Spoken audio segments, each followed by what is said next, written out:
નમસ્કાર મિત્રો, જય હિન્દ. ફરી એકવાર આપણી યુટ્યુબ ચેનલ પર નવા વિડીયો સાથે આપનું હાર્દિક સ્વાગત કરું છું. જો તમે આ ચેનલ પર નવા હોય તો આપણી ચેનલને સબસ્ક્રાઇબ કરી લેજો, જેથી સરકારી ભરતીને લગતી અવનવી અપડેટ્સ મળતી રહે. અને જો તમે આપણા વોટ્સએપ ગ્રુપમાં જોડાયા ન હોય તો તેની લિંક ડિસ્ક્રિપ્શનમાં છે, ત્યાંથી તમે જોડાઈ શકો છો. ત્યાંથી તમને આપણા વિડીયોની પીડીએફ પણ મળી જશે. તો મિત્રો, આજના વિડીયોમાં જે શિક્ષક ભરતી વિશે સમાચાર આવેલા છે, એટલે કે હવેથી સરકારી શિક્ષકોની ભરતી માટે આ નવો નિયમ લાગુ પડશે. એટલે કે પ્રાથમિક, માધ્યમિક અને ઉચ્ચતર માધ્યમિક વિભાગમાં જે લાયકાત સંબંધિત અમુક ફેરફાર થવાના છે તેની વાત કરીશું. ચાલો મિત્રો, આ મુદ્દાને વિગતવાર સમજીએ. તો મિત્રો, સૌપ્રથમ વાત કરવામાં આવે તો નેશનલ કાઉન્સિલ ફોર ટીચર એજ્યુકેશને શિક્ષકોની ભરતી માટે નવા નિયમોની દરખાસ્ત કરી છે. નિયમ મુજબ નેશનલ કાઉન્સિલ ફોર ટીચર એજ્યુકેશને માધ્યમિક સ્તર એટલે કે વર્ગ 9 થી 12 આ ટેટ ફરજિયાત બનાવવાની ભલામણ કરી છે. ગઈકાલે યોજાયેલી ટેટ પરની રાષ્ટ્રીય પરિષદમાં આ અંગે ચર્ચા કરવામાં આવેલી હતી.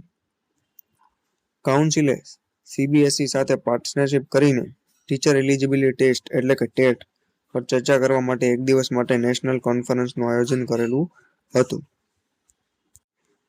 તે ઉપરાંત શાળા શિક્ષણની ગુણવત્તા સુધારવા માટે ભલામણ કરવામાં આવેલી હતી. આ અંતર્ગત શાળાઓમાં ધોરણ 9 થી 12 સુધી ભણાવતા શિક્ષકોને પણ ટેટ પરીક્ષા આપવી પડશે, જે આગામી શૈક્ષણિક સત્ર 2024-25 થી લાગુ પડશે. ઉપરાંત અત્યાર સુધી ધોરણ 1 થી 8 સુધી ભણાવતા શિક્ષકોને જ માત્ર ટેટ આપવી પડતી હતી, પરંતુ હાલમાં આ સિસ્ટમ કેન્દ્રીય સ્તરે લાગુ કરવામાં આવશે, જેને રાજ્યોએ પણ અપનાવી શકે છે. ઉપરાંત એનસીઈટીના સચિવ કેસાંગભાઈ શારપાએ જે શાળાઓને ધોરણ 9 થી 12 સુધી ભણાવતા શિક્ષકો માટે આગામી શૈક્ષણિક સત્રથી ટેટ યોજવા અંગે માહિતી આપી હતી અને જણાવ્યું હતું કે આ દિશામાં ઝડપથી તૈયારીઓ ચાલી રહી છે. તે ઉપરાંત હાલમાં શાળાઓને ધોરણ 9 થી 12 શિક્ષકો માટે આ ફરજિયાત ન હતું. નોંધનીય છે કે નવી રાષ્ટ્રીય શિક્ષણ નીતિમાં ગુણવત્તા સુધારવા 1 થી 12 ધોરણ સુધીના તમામ શિક્ષકો માટે ટેટ ફરજિયાત કરવાની ભલામણ કરવામાં આવેલી હતી.